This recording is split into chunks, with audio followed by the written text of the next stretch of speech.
I'm Dave Kaiser. Thanks for joining us for the Maple Grove City Report, joined by City Administrator from the City of Maple Grove, Heidi Nelson. Heidi, welcome once again. Thank you. We do this again virtually here. So Heidi from her office, me at the CCX Media Studios. We have a meeting of 1 hour and 42 minutes from May 4th to talk about quite a few items to discuss, so let's get right to it. There were a couple items from the consent agenda that were pulled, and one is an annual occurrence, and it's a sure sign that summer is coming. This has to do with slalom skiing. Give us a quick update on that. Yeah, so this is for Cedar Island Lake, Fish Lake, and Rice Lake, and this is their ski slalom courses. This gets reviewed by our Lake Quality Commission and then comes before the council on an annual basis. So those items got approved on Monday evening. And the other item in consent had to deal with Police Week and also the Peace Officer Memorial Day. Little different feel to those events again this year because of the virtual need to do things, but the city certainly wanted to take some time to mention it. Give us an overview of that particular weekend day. Yeah, so this was the proclamation to declare May 15th as Peace Officers Memorial Day, and then the week of May 10th through the 16th as Police Week. So this is an annual proclamation and designation that we do, and usually there's participation on behalf of our officers down at the memorial in St. Paul. We do have a memorial up at our law enforcement training facility, but those events will be taking place a little bit more virtually this year. But we do have kind of an initiative that can be the community can support, and that's to kind of light up your house blue. So change those lights on the front of your house to a blue bulb for that week of May 10th through the 16th. And local businesses, including Jerry's Hardware, Lowe's, Home Depot, and Menards, will have those blue light bulbs available in their stores. I know some of them were still ordering and trying to make sure they were available, but I think Jerry's and Lowe's had them available right now. And we will also be lighting up the town green blue that week of Peace Officers Memorial Day. So just a great opportunity to thank our law enforcement folks in the community and provide them that recognition during this time. Very, very nice. So that wraps up the consent agenda. We move ahead to the opportunity for open forum. And there was a question that was emailed in, again, in the virtual world here, relating to staffing during COVID-19. And I'm sure this is a discussion you're having on a regular basis at the City Hall. Tell us a little bit about that discussion at the council meeting on the 4th. Yeah, so there was an inquiry about, we have park and recreation staff out working in the community, and their vehicles have a park and recreation label on the side of them. And so there was some question with a lot of the park and rec programs shut down, why the need for staff. And so fair question. We have really taken a look at our operations, and we've done, some targeted furloughs and layoffs in areas where we've shuttered programs or facilities. But the activity in our parks has been really tremendous in the last, during the time of this shutdown. And, we're doing a lot of maintenance. We've made the decision to keep a lot of the facilities open. We're encouraging people not to use the playgrounds because we just can't possibly be out sanitizing those on a routine basis. But we do have restrooms open. We are increasing our sanitation schedule within those restrooms. We feel like it's important to have those facilities available. Lot of use in the parks, so the level of garbage and those kinds of things is something we're having to manage. And now we've started mowing this week. And so our Parks and Recreation staff takes care of those maintenance items in the parks as well for mowing. So it is a busy time. We have scaled back on our seasonal hiring in our Parks and Recreation department. On an annual basis, we would hire a number of seasonal staff. So we have repurposed some of our full-time staff to more work out in the field. And so we'll continue to move forward in that way throughout the summer months. Very good. And continuing on that same theme, there was the COVID-19 update from Fire Chief Tim Bush. This is something he's been doing on a regular basis. Give us the overview of his update and some of the things the city is, in addition, working on with businesses in the area. Yeah, so of course we were monitoring to what was going to happen with the extension of the stay-at-home order to May 18th. And so not much changes about our operations at this point. We are working on a reopening committee to think about how we might reopen some of our, more of our services here at the government center. And then, the community center and those park and rec programs, kind of different considerations there.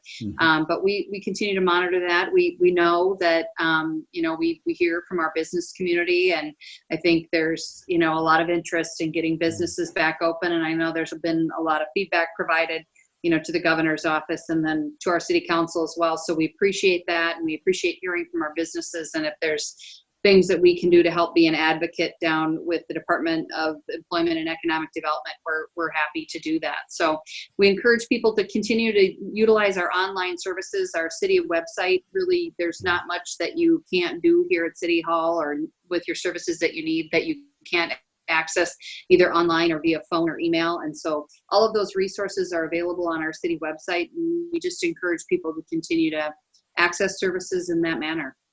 And as people see on the screen, maplegrovemn.gov is that city website. So again, a lot of great information there. Moving ahead on the meeting from May 4th, we want to move ahead to one public hearing that took place and another sign that business is still taking place in the city. Tell us about the change at Granite City. Yeah. So as some folks might recall, Granite City went through a Chapter 11 bankruptcy restructuring earlier this year. And so they were acquired out of that by the parent company of Famous Dave's. And so this was really just kind of shift in ownership for that liquor license for Granite City. They are still open for takeout. They said they're doing quite a takeout business, but I think it was a good bellwether to how this has impacted our restaurants as they're down roughly 75%. And so they're trying to, hang in there on the carry out, and they do have that available to the community. So just a change in ownership for this liquor license. And they're, of course, looking forward to getting back open and full operation as well. And that was approved by the council. Now move ahead to community development items. The Village Arbor Lakes, looking at some senior housing. And as I understand, this is a little shift from the initial proposal. Give us an overview of what they're thinking to do at this point.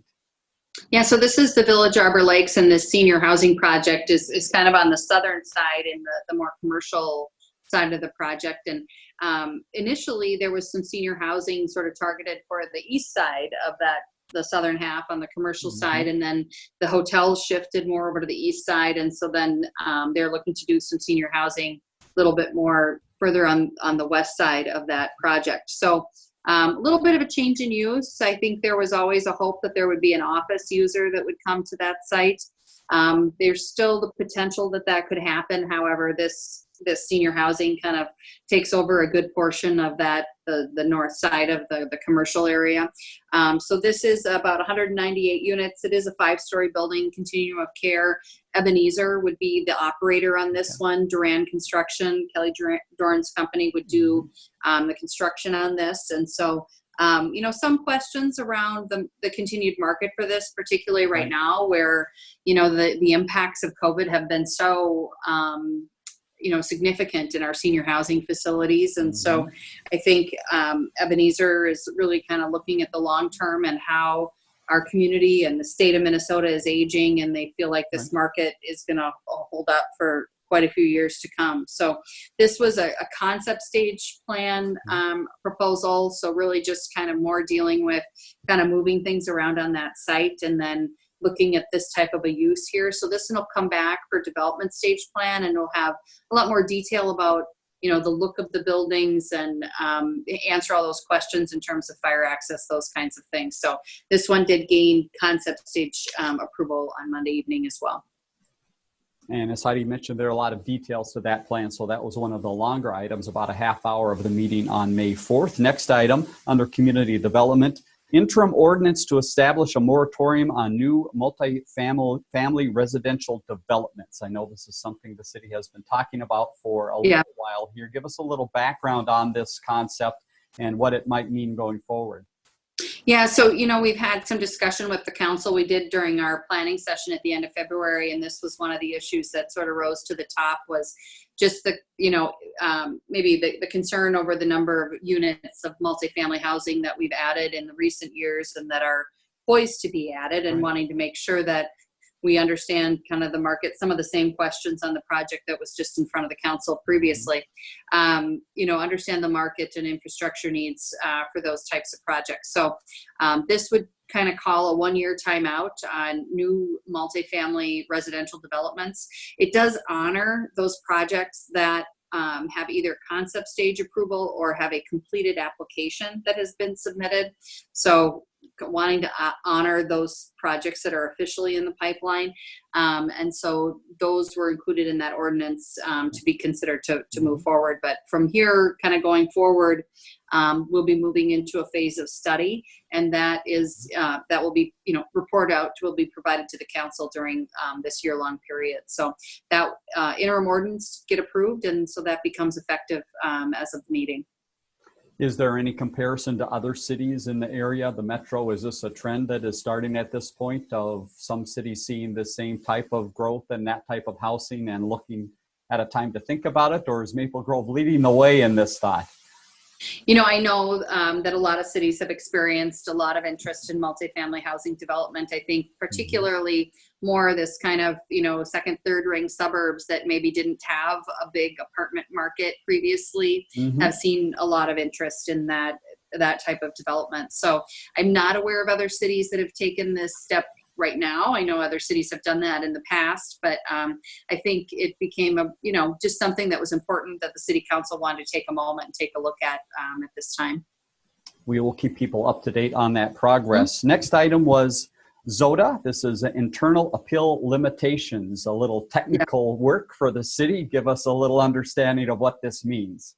Yeah, so this is a zoning text amendment that deals with internal appeal, the time frame for an appeal of a zoning decision. And it's really anything with regard to a planned unit development process, a conditional use permit, an interim use permit, or any type of code enforcement decision.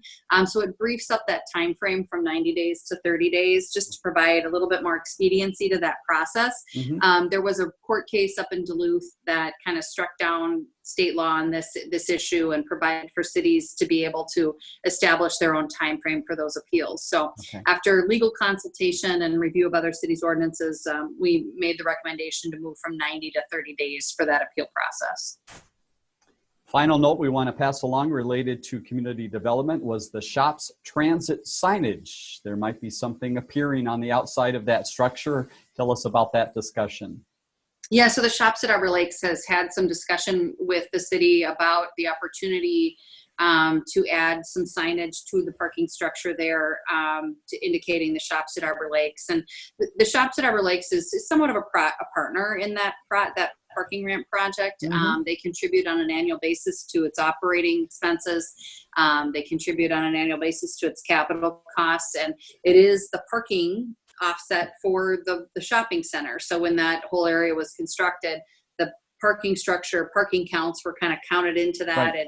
It offsets, our transit is a daytime use. Shopping tends to be more of an evening and weekend use. So it's a nice offset to that asset. So we're still looking at this. This is kind of early take a look at it by the council. We wanted to get some more formal direction before we started to really kind of look at legal agreements, that kind of a thing. So in general, the council was supportive of this. We've looked at a number of different renditions of what that signage could look like. And so more to come on this one, but this was just kind of that initial look and get some direction from the council as to whether they wanted us to proceed with this to a more formal level of discussion. Another item we'll keep you up to date on. Finally, within the meeting that was held on May 4th, we want to get to a couple of reports from the different departments within the city, upcoming community and economic development items. Sounds like they have a few meetings planned for May, and it looks like they have some larger items on the agenda. Tell us about those. Yeah, so back to the apartment discussion, we have a proposal up on County Road 81, Territorial Road there east of Fernbrook in that area that's experiencing some development. So it'd be a combination of apartments and villa homes in there. That'll come before the Planning Commission here May 11th. And so could be back in front of the City Council on May 18th. We do have some transportation issues we're dealing with up there. So that one, depending on the time frame or how that goes through Planning Commission, that could come back before the council pretty quick. We had been working on some T-zone tree preservation zone area ordinance changes. And so that work got postponed a little bit. And so now the Arbor Committee is wanting to pick that back up. So that'll be coming forward as the spring moves forward. And then we're aware of a proposal for another coffee operation over at the Village of Arbor Lakes, kind of at that southeast corner of that project. And so you'll likely see that coming before the council in the coming weeks as well. One real nice item from the meeting that was mentioned under community development was the mask drop-off. Tell us a little bit about the great showing in Maple Grove. Yeah, so the governor had put out a call for the community that has been making masks to donate those on the last Saturday in April. And so fire stations were the collection sites of those. And so we had receptacles outside of all 5 of our fire stations. And on that day, we collected about 5,000 masks from the community. Wow. We're grateful. We have established a relationship with a local group of folks who are working on the distribution of those resources. So they have some masks and sanitation things because once we get them, then you got to get them out to who needs them, right? And so we've really felt blessed to be able to kind of create that partnership, and we've provided them some space to be able to store those things and then get them out to, I think, kind of some of the top priorities were some of our senior housing facilities and some of the healthcare places, those kinds of things. So if you have questions about that, or you have additional masks that you wish to donate, you can give us a call here at the Government Center, and we're kind of still coordinating that and getting that over to that group of folks who are working on the distribution. So wonderful. Really appreciative of the efforts of the community in that. Congratulations to the residents of Maple Grove and businesses that might have supported that. Quick update from Public Works and Engineering. The star of their show right now is I-94. What can you tell us about the project out there? How is it going? Well, they're moving right along. And, certainly under these conditions where we have, traffic volumes in the metro area down 30 to 40%, it's been a lot easier to get this work done, and not, the backups on 94 haven't really been that significant. I've seen a few times where, either inbound or outbound, it's been a little backed up, but nothing like it would have been under normal conditions. So just pay attention when you're out there. There's going to be a lot of things happening over the next few weeks here with lane shifts, kind of like what you saw down on the 494 stretch when that was done a couple 2-3 years ago. And so and getting often on your exit in Maple Grove is going to get a little more tricky. I guess if you're a resident here in town and you need to get up to the Maple Grove Parkway end, I might consider just stay on the back roads for now. Don't go out to the interstate unless you have to, because I think things are going to get a little messy out there in the coming weeks. So just pay attention when you're out there, and lots of folks working in the corridors. So keep your speeds down. I know they're really paying attention to that out there right now with State Patrol. So you're going to want to be careful out in the corridor. Good advice. Last update from departments was your department, and the word there is keeping an eye down to St. Paul. What is the latest from the session, and what is the time frame that they're working on? Yeah, so the regular session is poised to end on May 18th. And so, there's been a lot of discussion. I mean, much of the focus, of course, has been on COVID response, but there has been discussion about the opportunity to put together a bonding bill. And I know there's been some movement on the Senate side this week on that, but there's also some disagreement on the House side about, the governor's orders and what their involvement has been in that process. And then, would they be supportive of a bonding bill? So a lot of moving pieces right now, but we're kind of coming into the last week here and a couple weeks of that potential time frame for the regular session. There has been discussion, of course, about a special session, and I think the peacetime emergency declaration goes through June, and so there have to be some action there coming up in June, and so we'll see what happens there, but we're just keeping an eye and keeping in touch with not only our delegation here in Maple Grove, but also leadership on our 2 bonding projects. Should a bonding bill become possible kind of as a stimulus project for the state. So more to come on that as well. Yep, wait and see time right now. Also included in the council meeting on the 4th was a EDA meeting, 2 topics within the EDA meeting. The first was, we've talked about this a few times, ProMed. Give us the latest update on ProMed and some TIF involvement with that project. Yeah, so this is just the formal TIF agreement coming forward to, was on the council agenda consent agenda and then EDA agenda as well, to get the approval of that document. To kind of just documents in legal terms our agreements with ProMed and how that tax increment financing would flow to them. So that gained approval on Monday night, and we'll get that wrapped up. And then we did come back to the EDA with some proposed changes or revisions, I guess, to our COVID-19 emergency loan fund. So this is a program that's available to Maple Grove businesses. All the information is available on our website about kind of the parameters of the program, the application process.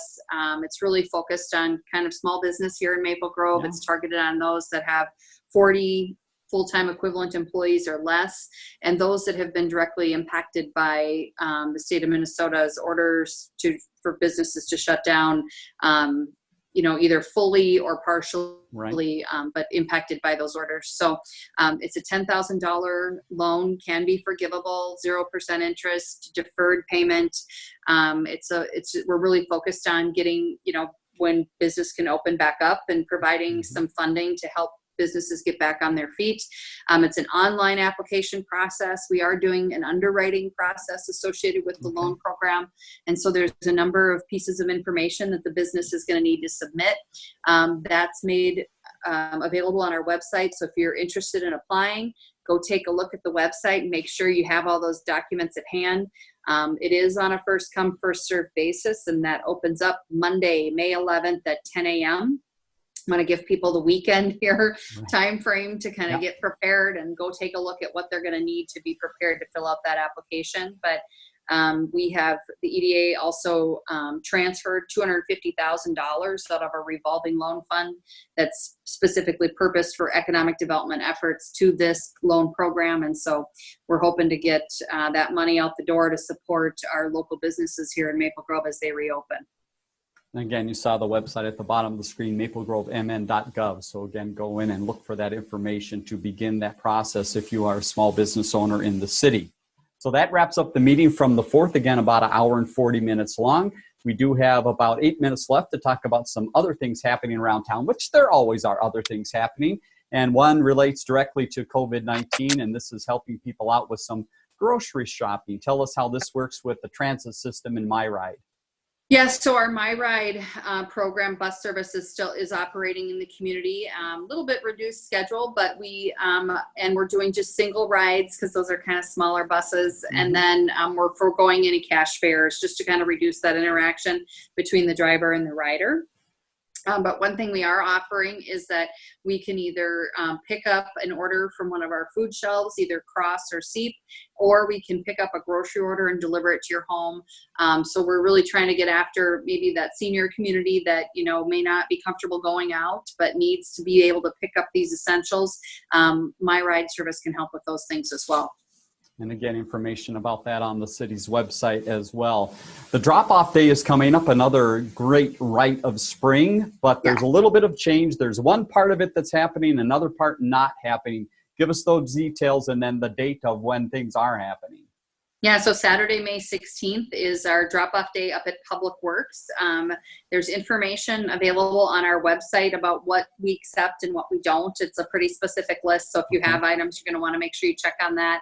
Generally, it's appliances, scrap metal, tires, propane tanks, those kinds of things. We don't take electronics. I know there's been a lot of social media questions around TVs and electronics and that kind of a thing. But it's 8 a.m. to noon at our Public Works facility at 9030 Forest View Lane. There will be signs posted on the site. Staff will be on hand to assist, and we're making sure we have kind of those social distancing protocols in place, and you can pay with either cash and check. And again, just make sure you're checking out the website before you head up there to make sure the item that you're looking to get rid of can be taken that day. Great. And the part that is not happening is the curbside pickup, which people might be familiar with happening in spring, but you're moving that to another time of the year. Is that correct? Yeah, that'll be postponed to the fall, date to be determined as of yet. Okay. We will keep people up to date on that. Let's give people an update on the Elm Road project. We've talked a lot about it as it went through the council process. How does it stand right now? Yeah, so this Elm Road design process is currently available on our website for folks to go in and provide some input to that design process. This was a pretty important area of the city in terms of one of the last remaining more rural type areas of the city. And it's a kind of a significant connector between, two different major road systems in the city. And so this feedback will be incorporated into that design, and then that'll be coming forward to the council here in the coming weeks. Let's talk about the yard waste site, one of the busiest spots in the city of Maple Grove, always every spring. When is it open? What do people have to do to get up there and drop some things off? Yeah, so the yard waste site is currently open, and you're right, it's been very, very busy up there. They're kind of taking a little bit of a hands-off approach. We're not asking, to see IDs, that kind of a thing. We're just, the staff up there is asking what city you live in, just to kind of reduce that interaction and trading of things. So the hours are posted at mgyardwaste.com. But I know the site has been very active in recent weeks as people are spending a lot of time in their yards. That's right. The weather is cooperating, so people getting out there and cleaning up. And also that nice weather will help this next and final item, the farmers market. When are we heading outdoors, and how will the operation there again be a little different this year?